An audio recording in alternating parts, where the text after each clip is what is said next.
Pernah nggak kamu mencium bau busuk di sebuah ruangan, padahal nggak ada apa-apa? Di sebuah kosan tua di Ciputat, bau mayat itu muncul setiap malam. Parahnya, kamar yang dicurigai kosong. Tapi kenapa pemilik kos melarang siapapun membukanya? Malam itu, aku nekat buka kuncinya, dan hidupku berubah total. Kalau kamu suka cerita-cerita horor yang katanya cuma mitos, tapi kejadian beneran di sekitarmu, jangan lupa subscribe channel ini. Karena setiap hari, ada kisah baru yang bikin kamu mikir dua kali kalau mau tidur sendiri. Namaku Rio. Mahasiswa baru, semester 1 di salah satu kampus swasta di Ciputat. Asal aku dari Bandung, dan ini kali pertama aku hidup sendiri jauh dari rumah. Karena keterbatasan biaya, aku nggak bisa tinggal di apartemen atau kosan yang instagramable kayak teman-teman lain. Aku cuma minta satu sama Tuhan waktu itu, dapat tempat tinggal murah yang cukup buat tidur dan nyimpen buku. Ternyata, doa itu dikabulkan. Tapi ada harga yang harus kubayar. Waktu itu, aku nemu iklan kosan di grup Telegram mahasiswa baru. Harganya jauh di bawah pasaran, Rp500.000 per bulan, sudah termasuk listrik dan air. Lokasinya juga cuma 10 menit naik angkot ke kampus. Awalnya aku mikir ini pasti penipuan atau minimal kosan model barak buruh. Tapi pas lihat fotonya, bangunannya lumayan terawat. Dinding cat hijau tua, halaman agak sempit, dan lorong panjang dengan kamar berjejer. Nggak terlalu mewah, tapi lebih dari cukup buatku. Hari pertama aku survei, si ibu kos sudah menungguku di depan gerbang. Namanya Bu Ati, ibu-ibu setengah baya dengan suara lembut dan wajah penuh keriput. Tapi tatapannya tajam, seperti sedang menilai isi hatiku. Anehnya, waktu aku tanya-tanya soal kamar yang kosong, dia langsung menunjuk ke kamar nomor 10 di ujung lorong. Ambil kamar itu aja ya, Mas. Enak, deket kamar mandi, katanya. Aku sempat lihat ada kamar lain yang kosong juga, termasuk kamar nomor 12 yang berada di tengah. Tapi begitu aku tanya soal itu, Bu Ati langsung menggeleng pelan. Kalau bisa jangan ya, kamar itu udah lama nggak dipakai, ucapnya sambil menunduk. Aku nggak berani maksa, karena merasa udah untung dapat kamar murah dan nggak ribet. Hari itu juga aku langsung bayar DP dan masukin koper. Malam pertama di kosan itu berjalan biasa saja. Aku capek berat karena seharian beres-beres kamar, jadi langsung ketiduran.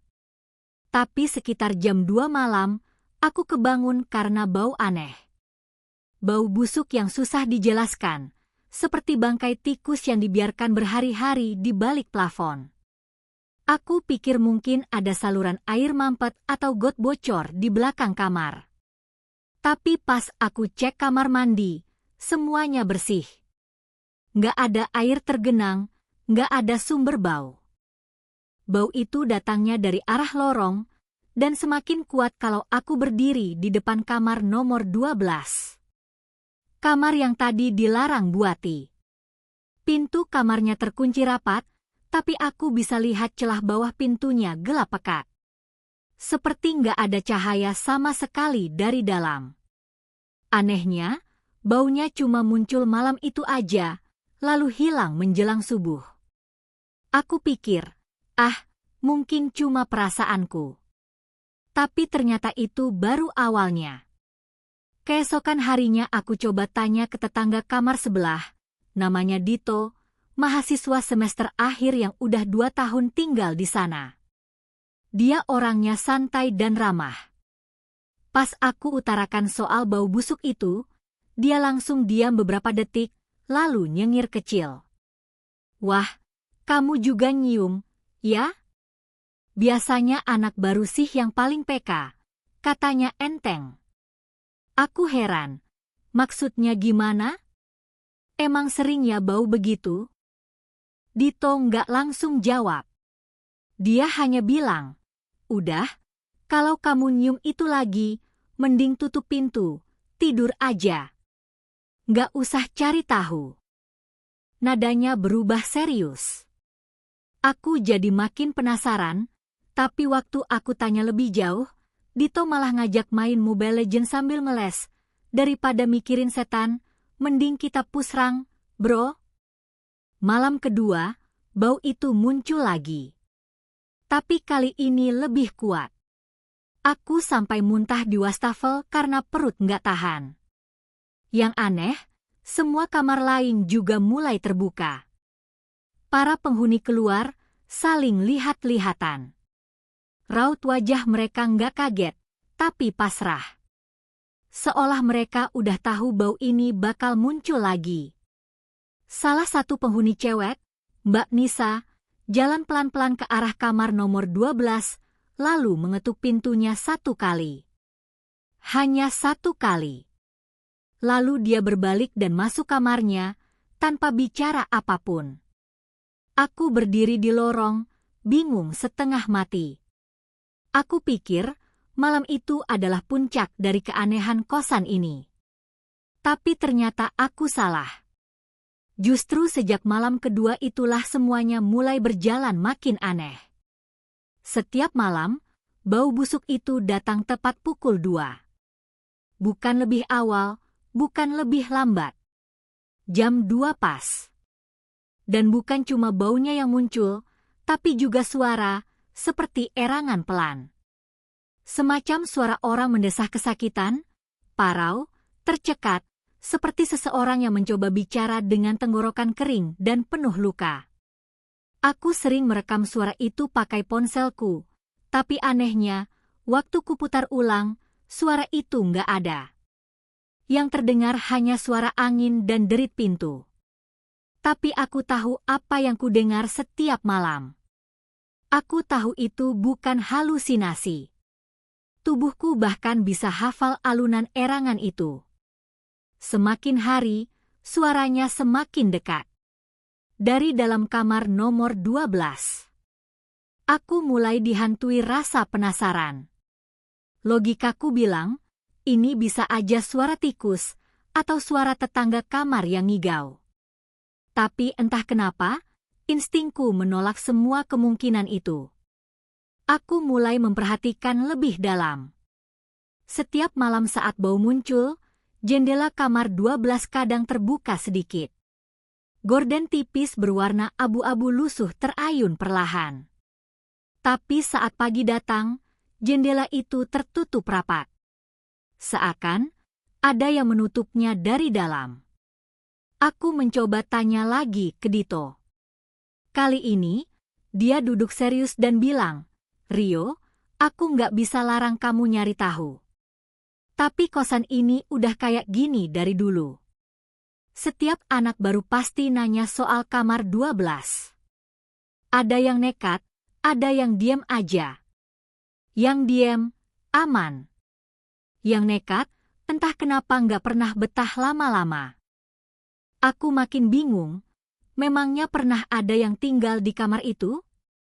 Dito mengangguk. Pernah. Namanya Fikri. Anak semester 2.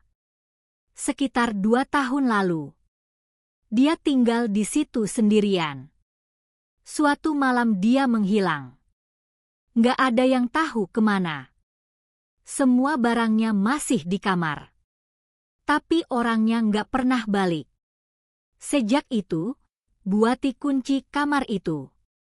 Katanya udah dibersihin. Dibersihin, tanyaku. Iya, jawab Dito pelan, tapi bukan dibersihin sama tukang bersih-bersih biasa.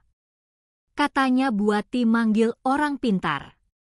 Malam itu ada suara keras dari kamar itu. Teriakan, barang pecah, suara orang nangis.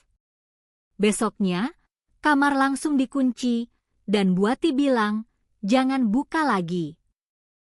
Udah gitu aja. Aku merinding. Semakin aku dengar cerita ini, semakin aku sadar, tempat aku tinggal sekarang bukan tempat biasa. Aku pengen pindah, tapi belum nemu kosan lain yang sesuai budget. Dan anehnya, semakin aku tahu, rasa takut itu justru berubah jadi rasa penasaran. Aku ingin tahu apa yang sebenarnya ada di balik kamar nomor 12. Malam ketiga, aku tidak tidur. Aku menunggu. Tepat jam 2 malam, bau itu muncul lagi. Kali ini lebih menusuk.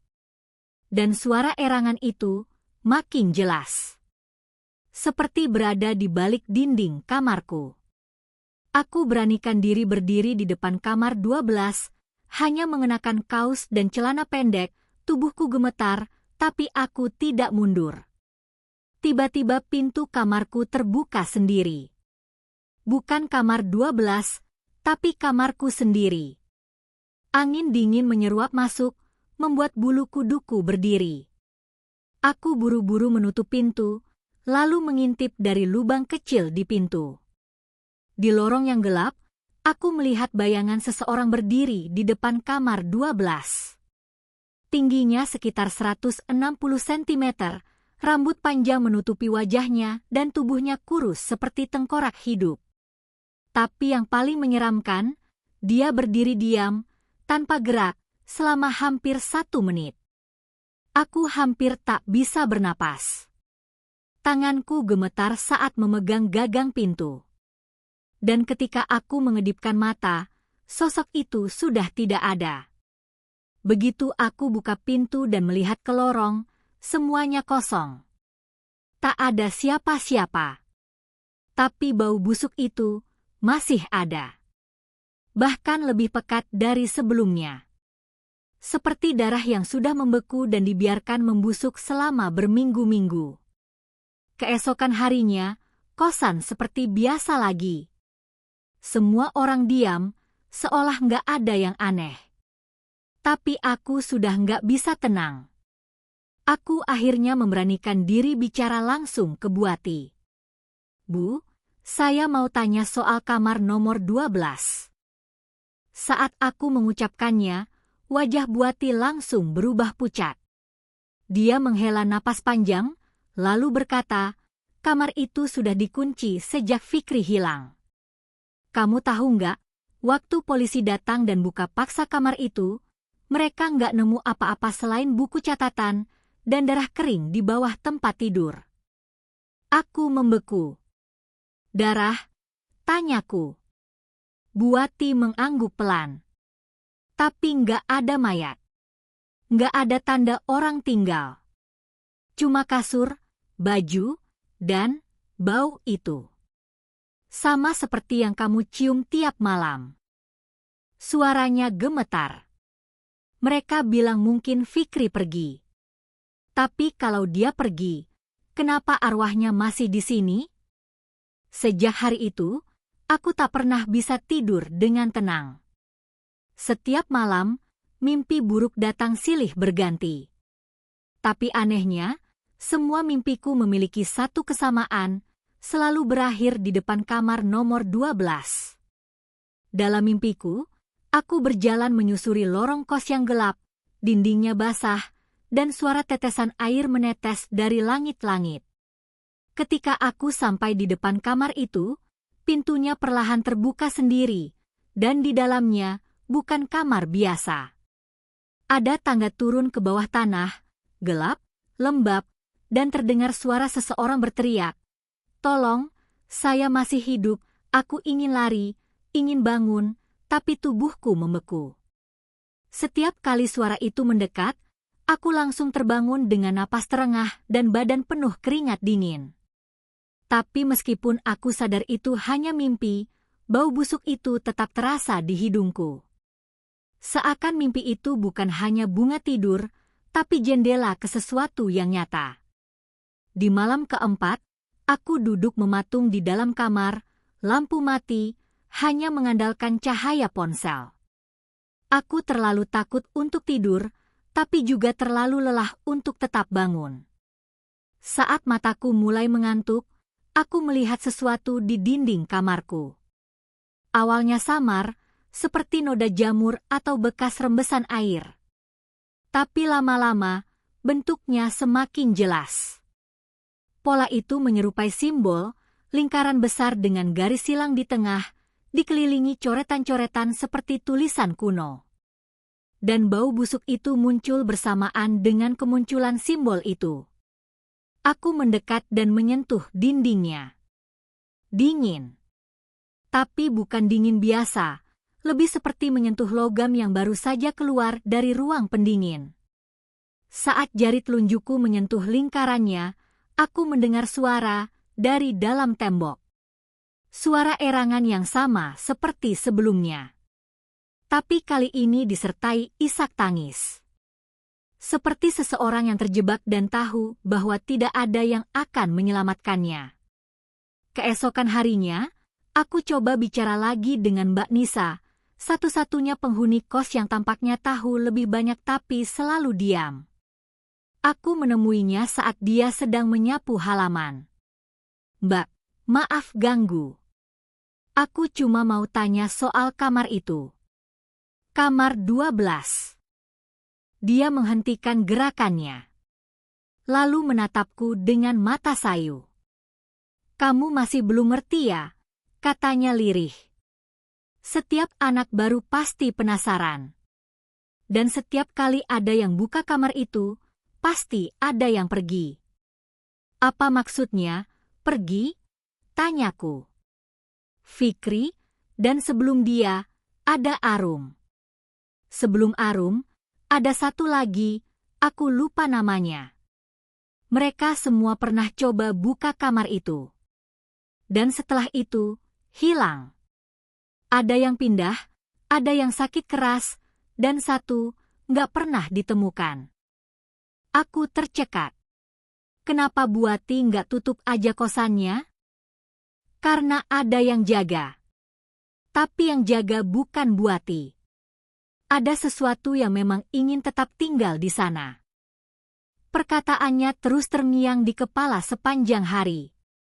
Dan malam itu, entah kenapa, aku merasa sesuatu dalam diriku berubah.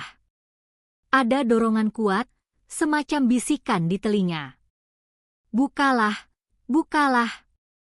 Dia masih di sana, dan dia ingin keluar. Aku tak tahu itu suara siapa. Tapi suaranya sangat familiar. Nyaris seperti suaraku sendiri, tapi lebih berat, lebih pelan. Jam 2 malam, seperti biasa, bau busuk itu datang. Tapi kali ini, disertai suara ketukan dari dalam kamar nomor 12. 3 kali. Pelan. Seperti seseorang yang sangat lemah mengetuk minta dibukakan. Jantungku berdetak kencang, tapi tubuhku bergerak sendiri. Kaki ini berjalan ke depan kamar itu. Tangan ini meraih gagang pintu. Dan anehnya, pintunya tidak terkunci. Ceklek. Pintu terbuka pelan, mengeluarkan derit panjang yang membuat telingaku ngilu. Di dalam, tak ada cahaya. Bahkan saat aku menyalakan senter ponsel, cahaya itu seperti terserap oleh kegelapan ruangan. Dindingnya lembab, cat mengelupas, dan di tengah-tengah kamar, ada kasur tipis penuh bercak kecoklatan. Di atasnya, tergolek baju berwarna biru tua, terlipat rapi, tapi basah dan berbau amis. Di sebelah kasur, sebuah meja kecil yang sudah lapuk menyimpan buku catatan berwarna hitam. Aku melangkah masuk. Begitu kakiku menyentuh lantai kamar, bau itu langsung menusuk hidungku, jauh lebih parah dari sebelumnya. Seperti campuran darah, bangkai, dan daging busuk. Lampu senterku tiba-tiba bergetar, layarnya seperti berbayang. Lalu, tiba-tiba, pintu di belakangku menutup sendiri. Braak! Aku berlari menghampiri pintu, mencoba membukanya. Tapi tidak bisa. Terkunci dari luar. Aku terjebak.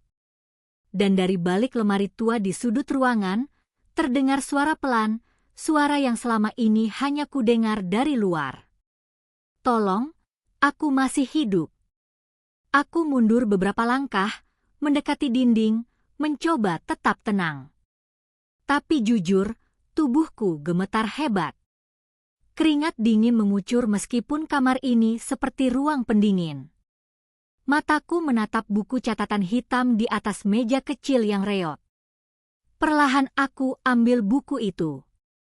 Sampulnya lengket, ada bekas sidik jari yang kering dan menempel. Di halaman pertama tertulis nama, Fikri Ramadan. Tulisannya rapi, tapi goresan penanya mulai tak stabil di pertengahan halaman. Hari kelima. Aku masih dengar suara itu dari lemari. Seperti orang menangis. Tapi aku sendirian di kamar ini. Kadang aku merasa ada yang berdiri di ujung kasur saat aku tidur. Hari ke-9. Aku temukan simbol aneh di bawah tempat tidur. Seperti mata besar dengan garis menyilang. Setiap kali aku gambar ulang, bau bangkai itu muncul. Hari ke-12. Aku tidak bisa keluar. Pintu menutup sendiri. Kamar ini tidak ingin aku pergi. Tanganku gemetar saat membalik halaman demi halaman. Tulisannya makin kacau, seperti ditulis dengan tangan berdarah. Di halaman terakhir, tinta hampir tak terbaca. Dia tidak mati. Dia dikurung. Dan sekarang dia mau keluar. Siapapun yang buka pintu ini akan menggantikan aku. Aku terdiam. Jantungku berdetak tidak karuan. Ingin rasanya aku robek buku itu dan lempar keluar. Tapi sesuatu menahanku. Buku itu seperti hidup, berdenyut pelan di tanganku. Tiba-tiba, lemari tua di pojok kamar mulai bergetar. Derit kayunya menyayat telinga. Pegangannya terbuka sedikit, menampakkan celah gelap di dalamnya. Lalu, terdengar suara dari sana. Tolong aku masih di sini. Aku mendekat. Napasku tercekat. Saat aku membuka pintu lemari itu, hanya kegelapan di dalamnya. Tapi entah kenapa, aku merasa seperti melihat mata. Sepasang mata di dalam kegelapan, menatapku tanpa kelopak, penuh luka. Lalu sesuatu keluar, bukan tubuh, bukan tangan. Tapi rambut panjang, hitam, dan basah merayap turun dari dalam lemari. Aku teriak. Kudorong lemari itu sampai jatuh, tapi rambut itu seperti tak habis-habis. Lampu ponselku mati. Semua gelap. Tapi suara itu terus berbisik di telingaku.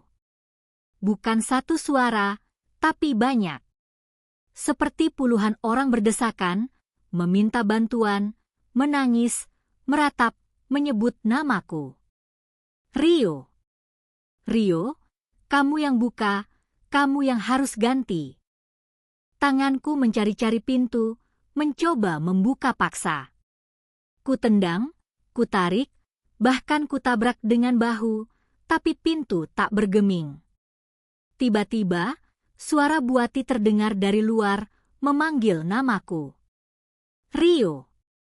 Bukakan. Cepat. Tutup lagi pintunya. Aku bingung. Bu? Saya terkunci di dalam. Tolong. Bacakan doa dari buku itu. Sekarang. Cepat. Teriaknya lagi. Aku buru-buru membuka halaman terakhir. Di balik tulisan Fikri yang penuh darah, ada sobekan kertas kecil. Tertulis sebuah kalimat dalam aksara Jawa kuno yang anehnya bisa kupahami. Aku bacakan dengan suara tercekat, tanpa tahu arti sebenarnya. Tapi saat aku sampai pada kata terakhir, suara-suara itu berhenti.